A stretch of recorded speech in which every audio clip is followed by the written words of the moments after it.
We're going to take a journey back in time and explore the Oregon Trail, a roughly 2,000-mile route from Independence in Missouri to Oregon City in Oregon, which was used by hundreds of thousands of American pioneers in the mid-1800s to settle the American West. The trail was challenging and passed through present-day Kansas, Nebraska, Wyoming, Idaho, and Oregon. Without the Oregon Trail, the settlement of the American West may have been delayed.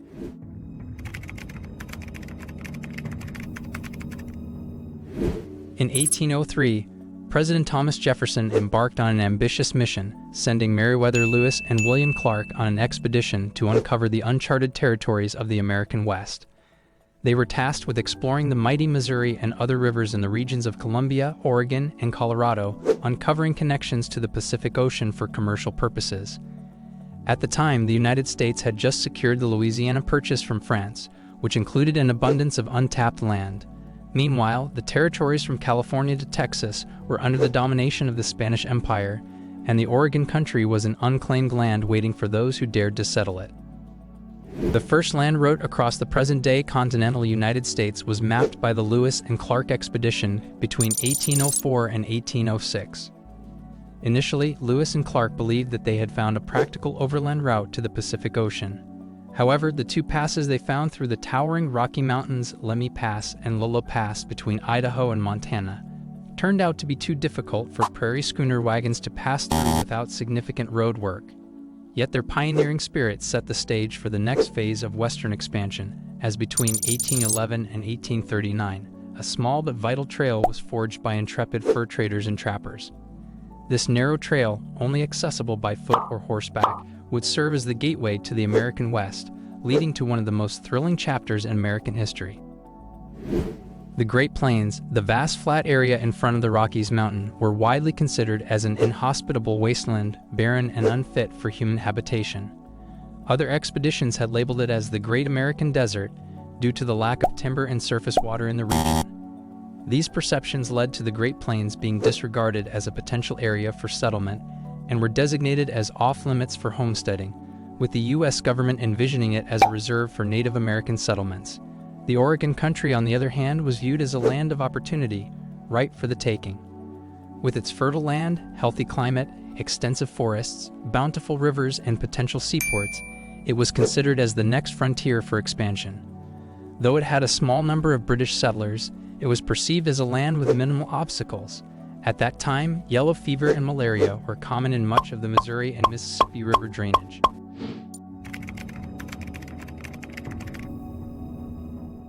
In the spring of 1839, a group of 19 courageous men from Peoria, Illinois, known as the Peoria Party, set out on a mission to claim the wilderness of the Oregon country. As they traversed the rugged and unforgiving landscape of the Oregon Trail, not all members of the party would make it to the end. Some members quit and headed back to Peoria, while others decided to head in different directions. Eventually, only 9 out of the original 19 members of the party would make it to the Oregon country, becoming the first group of pioneers who used the Oregon Trail. In September 1840, history was made as Robert Newell and Joseph L. Meek, with their families, used 3 wagons to travel from Fort Hall in Idaho, aiming to settle down in the Willamette Valley in Oregon. After a grueling journey, they arrived at Fort Walla Walla, the Hudson's Bay Company trading post on the Columbia River. This marked a defining moment as they became the first pioneers to reach the Columbia River overland by wagon, opening the final leg of the Oregon Trail to wagon traffic. In this video, we're going to focus in on one of the stops along the Oregon Trail. We're looking at Baker City, Oregon. I want to thank Emily for pointing me in this direction and providing a generous donation to the channel. If you would like me to do a specific region, you can get there a lot faster if you choose to make a donation to the channel. Be happy to put that at the top of my list.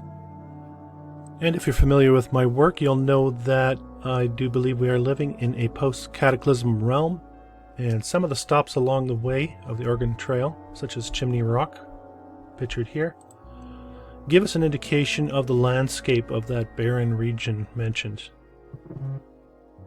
And I'm not saying that this didn't happen, I'm just saying that I don't think any of this happened the way we're being told it did, and I think there was knowledge of settlement across the realm, and a lot of these expeditions were sent out to discover what was still intact and what had been reduced to this, basically.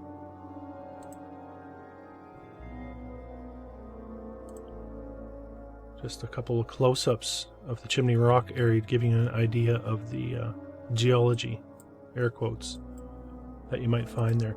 You also have these two structures. This is Courthouse and Jail Rock.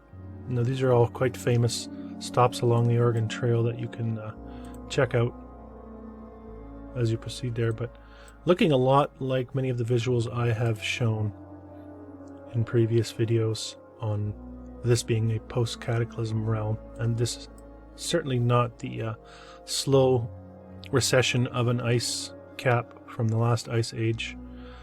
That barren area that they mention, I think, ties in nicely with Brigitte's work over at Torus Mundi. If you haven't checked her channel out, go check it out. She did a recent exploration into dinosaurs and the megafauna and a lot of the skulls and skeletons that have been discovered in that region, which I think she'll shed a little light on that for you. I recently had her on the channel, so check out her work. Link to that will be in the description. I'll just show you a few other areas I took a look at. This is the Devil's Gate, a part of the Oregon Trail in Wyoming. And you get a lot of interesting formations, such as this is in Guernsey State Park. A lot of the striations. And then they have, of course, the wagon ruts, the famous wagon ruts, indicating that thousands of wagons traversed over this path. Independence Rock, looking very melted down to the point where it's just some sort of circular mound of rock, basically. And some interesting formations. This is Red Canyon, Wyoming. These are the depictions we get to try to paint a picture of the life we're expected to believe people led for thousands of years in these areas. And I say that with skepticism because I think we are looking at a rewriting of history.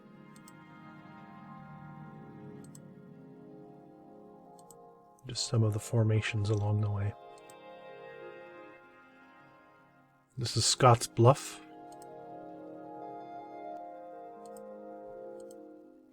And Soda Springs, Idaho, as the geyser, looking like not long ago something happened here. But anyway, I wanted to show you some of the architecture in Baker City, Oregon. Thanks for being here.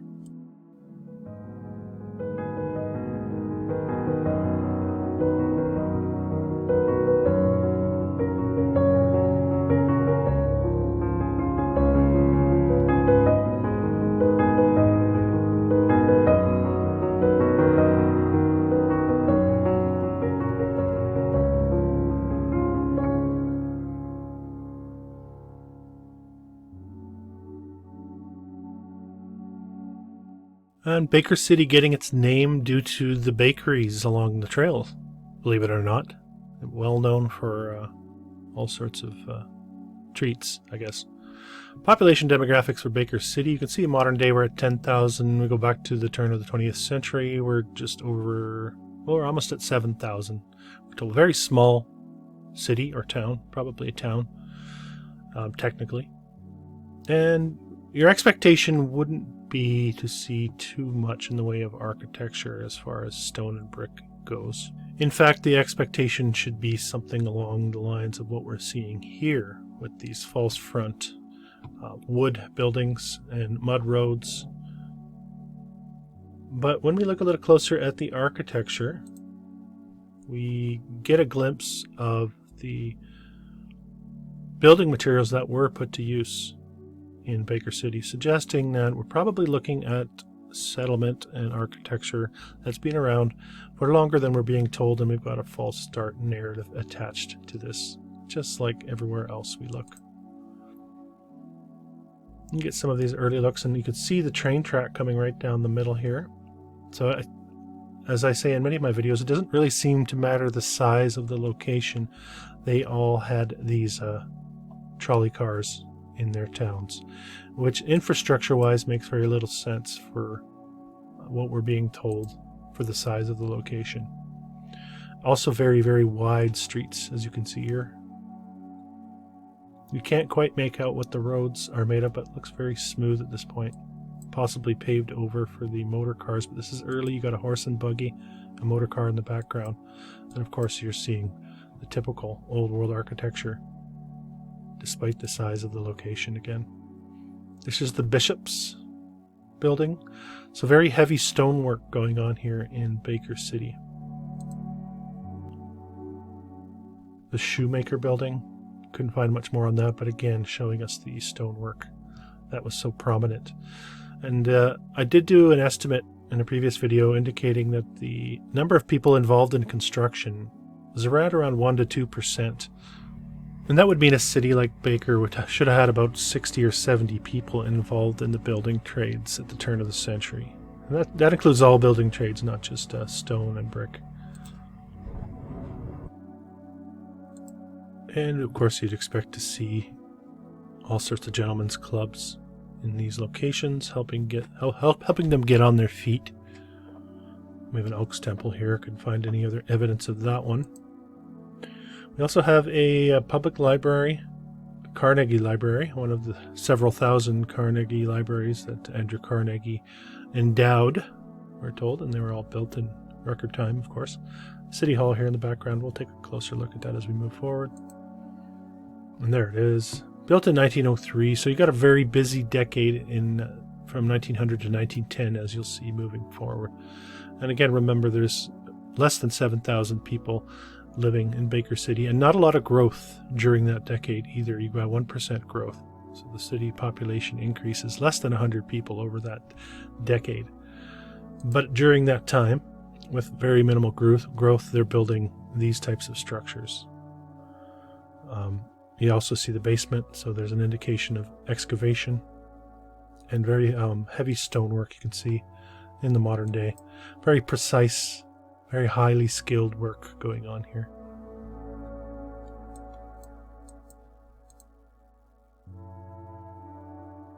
The courthouse looking very similar to the City Hall. This one's built in 1909. It only took them 1 year. Remember, there's not that many people in the building trades in Baker City, but they just got so good at it, I suppose, that they're able to bang this thing off in 1 year.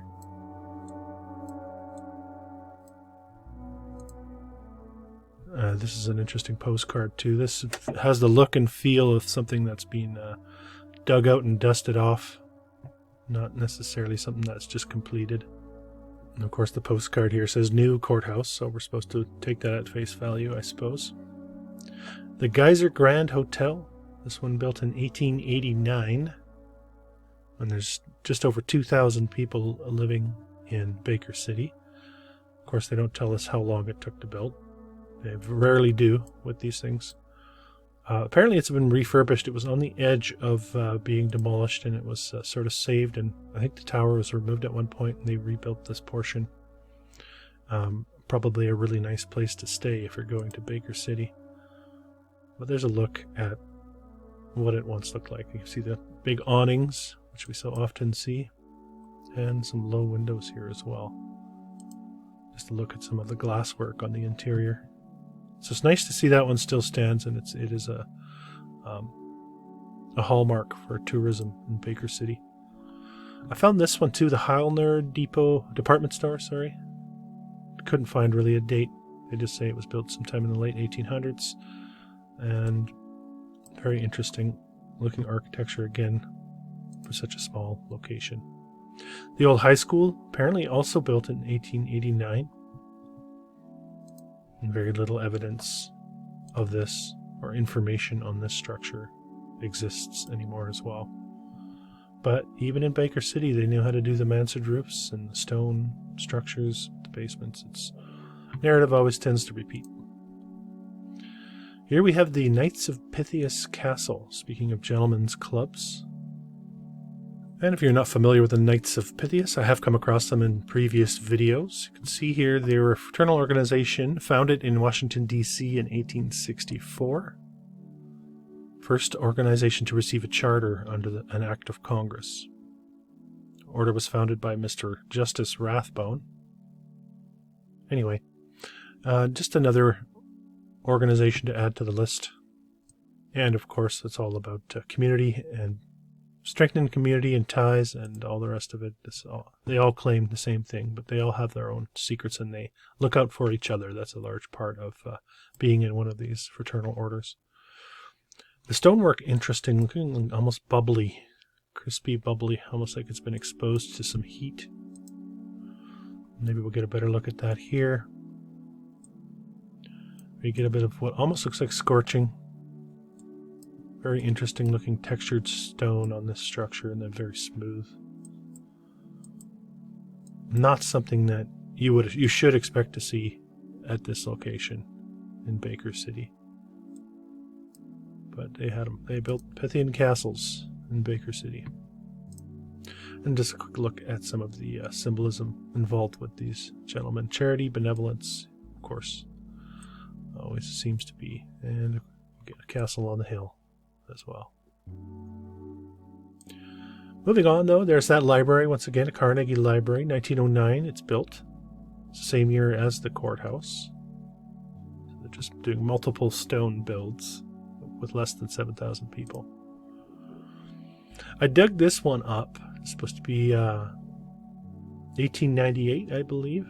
And you can see here the horse-drawn tram in Baker City. Bit of a mess. The streets here, anyway, looking like it's being founded and repopulated, to my eye.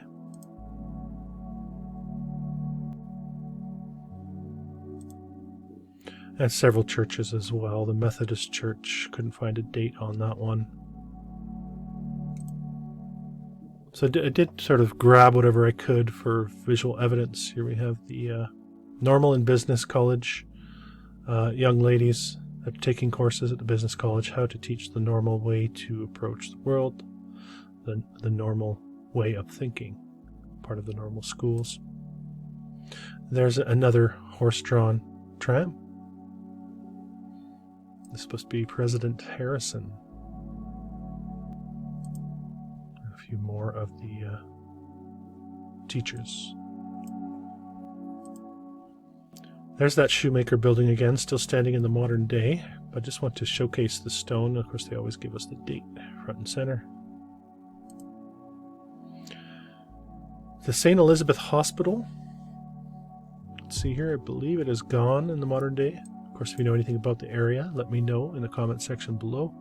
Here's a closer look at the St. Elizabeth Hospital. Again, stone. Stone and dug right into the earth.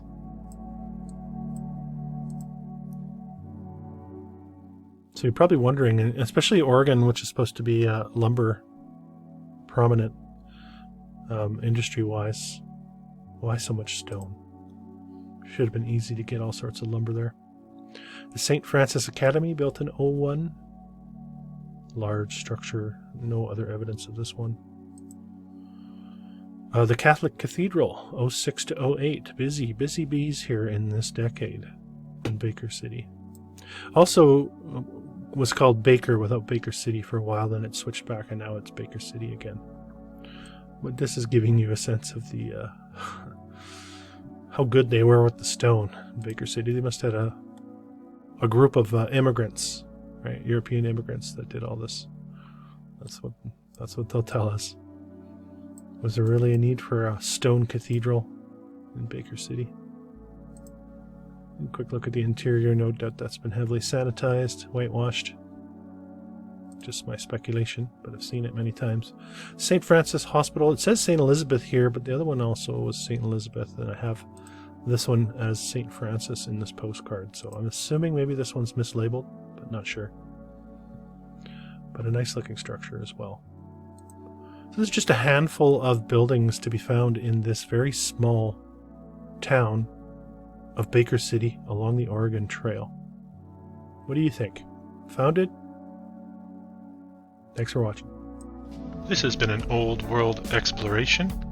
If you're new to the channel, don't forget to subscribe, hit the thumbs up button, and comment. I believe we are in the process of remembering who we really are and casting off the shackles of illusion. Until next time.